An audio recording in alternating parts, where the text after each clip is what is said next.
Hey everybody, welcome back to a video game episode. Today we're continuing series Model Museum, where we review every single Model 1, Model 2, and Model 3 arcade game ever made in a retrospective fashion, so long as it's not an arcade racing game, because I did that retrospective last year. And today we're taking a look at Fighting Vipers 2. And I know when I did my original Fighting Vipers game on Model 2, I said it was not my favorite game around. Well, I'm happy to say that the developers at Sega did a 180 with Fighting Vipers 2 and absolutely improved on basically every complaint I had about the original. Before we get too far involved though, do me a huge favor, go down below, hit like and subscribe, and ring that notification bell. Definitely helps us out. And if you feel so inclined to want to support the channel, we got a Patreon link down below as well. But I hope you like COD pieces, because this game is just absolutely filled with them, and all of it is just wacky, weird, and in some instances, you kind of wonder what Sega was actually doing. And I think maybe some of the developers of Bayonetta were playing this game back in the day, because it does have some similarities. But the thing about Fighting Vipers 2 is a faster, better version of the original game. And interestingly, I never saw this in arcades when it was around, and we never got it in Dreamcast for North America. I actually imported this game back in the day, 100% loved it, and then got to the Model 3 version secondarily. And this does run on the Model 3 Step 2 revision, which is a more powerful spec of the base Model 3, and it 100% shows. But mechanically, that's what a fighting game is all about, and Fighting Vipers 2 has everything I need. It is so easy to pick up and play, but the complexity lies in all of the strong and weak attacks, knocking the armor off your opponents, and just dealing with the screen space because you are in an arena with walls. In the first game, I said I didn't really like that so much, but I think it's just down to the speed of it, where here in Fighting Vipers 2, it 100% works. Now you will see some retreads in some of the stages here. Pay attention to the background if you didn't watch the first video. I will leave a link in the description below in case you missed that one. But you're going to see that with the KO Corral, this western theme and everything is on fire in the background. If we move over to the original Fighting Vipers, we have this same stage, but it is not on fire. And of course it has been changed and polygons have been added for the Model 3 version. But it is fun to kind of see how they reuse some assets and some concepts to build upon the original Fighting Vipers formula to make Fighting Vipers 2 feel like the more complete version of the game. Because in a lot of ways this is a sequel, but in some ways it kind of feels like a revamp of the original. But that is not a bad thing whatsoever, because the original Fighting Vipers had a lot of good concepts. I just think they needed to be executed a little bit differently. And here everything is exactly how I love it. I love the speed of the combat, I love all of the ways that you can knock your opponent clean across the stage, and I like having to deal with that screen management in and of itself. You need to run around, you need to be on the offense, but if you don't time things perfectly, you're going to miss that charge shot, or they're going to actually take advantage of it for you. Now you will see here very quickly I'm going to intentionally lose a match. I'm going to do absolutely nothing, and that's because I want you to see in a joking way just what the developers at Sega were really thinking when they made this game.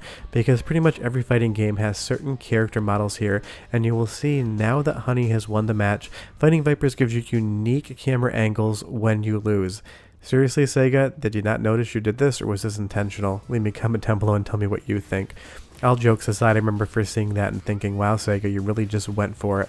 But as we move on again, knocking opponents out of the ring at the end and just watching them plummet to what you would assume is their death is absolutely hilarious fun. There's so many different ways to end a match in this game. You can time it out, you can take your opponent's life bar, you can knock them out of the ring, you can even knock them over the wall to their death as well. You'll see nothing actually shattered there except his armor. There's so many different ways to play Fighting Vipers 2, and that is why I love this game. And it's not common where I say the original game I didn't care for, but the sequel I absolutely love, but Fighting Vipers 2 100% does that for me. But again, we need to talk about the visuals. This game is spectacular looking. There are so many different polygons going on screen at once, so many amazing textures, and everything is running at a fluid 60 frames a second. Now granted, I am playing this in widescreen on the Supermodel emulator, so that does give it a benefit, but even on original hardware for its release date, it's a 10 out of 10 visually, and honestly, speaking of 10 out of 10s, I would say the soundtrack's like a 9.5 out of 10, so go ahead and listen for like 45 seconds, I'll come back and show you more of Fighting Vipers 2. 2, let the action begin. Go!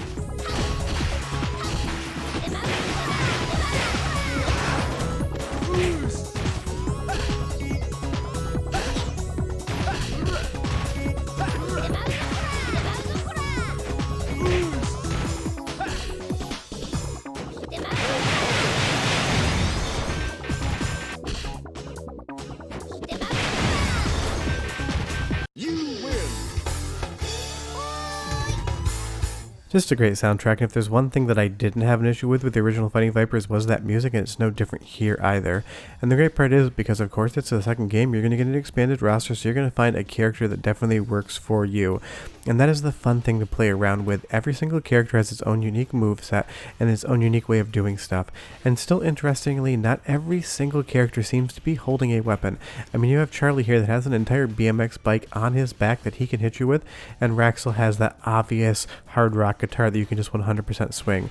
But other characters just have their fists, and I do still think that is a very strange mechanic, but it doesn't seem to matter as much here in Fighting Vipers 2 as it did the original game, because someone like Mahler here is just got his fists, but those fists are quite dangerous. You can 100% in earlier stages, and this is on normal difficulty, just railroad your opponent against the bars and destroy them. You will see here that I'm going to get the first match on a perfect, and I'm very quickly going to do the exact same thing on the second match as well. The difficulty in Fighting Vipers 2 is definitely lesser at normal than the original game was. From stage 4 to 5 in the original game, I always get stuck, but here I can get to the boss basically every single time. But when I do get to the boss, you'll see what that's like in just a moment. But this game just feels very unique and different compared to everything else Sega was doing at the time. Because you had stuff like Last Bronx on the Model 2, but when you get to Model 3, shockingly there's not a ton of fighting games on it. Stuff like Dead or Alive 2 would wait until the Naomi hardware was out, so you basically have Fighting Vipers 2 and Virtua Fighter 3 as your games to go for, compared to Model 2 having so many more. Now, some stages just make no sense. Is this a museum in a warehouse? I don't understand why there's just a rotating train in the background. And of course, it really doesn't matter why that stuff is there. A dinosaur skeleton, a train, part of the space station. But it is fun, and you can 100% destroy them if you knock your opponent at the exact right angle. Unfortunately there, I just hit him into a pillar. But the backgrounds are unique and they're varied, and they all are made out of 100% polygons, and they look spectacular. And a lot of the reason I think that Model 3 games have aged so well is down to the colorways and art they chose. Model 3 had a very vibrant, distinct color palette that it could use, and the developers at Sega utilized that to their advantage, and these games I still think look amazing. If you told me this is an early generation PlayStation 4 game, I would 100% believe you. And it's just one of those things. That's why Sega was so incredible in the arcades. They not only had technology that was well advanced compared to everyone else, they also had developers and artists that were able to utilize that hardware to their advantage. But as we're on to stage 7 here, this is when the game definitely starts getting a little bit harder. And there are some ways to spam attacks if you feel like it. I'm not doing this just to get past the stage. I'm just showing you that there is a little bit of an unbalance here. You will see that when you knock the armor off your opponent, I'm not sure if this is just my perception, but it seems like the AI gets more aggressive, like they know they've been weakened in some way, shape, or form, and they start coming at you even harder. Leave me a comment down below and tell me what you think though. But the armor mechanic is still here, it is still in play, but it doesn't seem to be as difficult as it was in the first game. In Fighting Vipers, knocking armor off kind of just felt like something that randomly happened. Here, you can target certain areas of your opponent with those strong attacks to try to do it. But now that we're at the final boss, who took a BM here, I am just going to get absolutely destroyed. It is a fighting game after all. They want a couple more credits, and seeing the ending from a final boss, not as hard in Sega games as compared to something like SNK.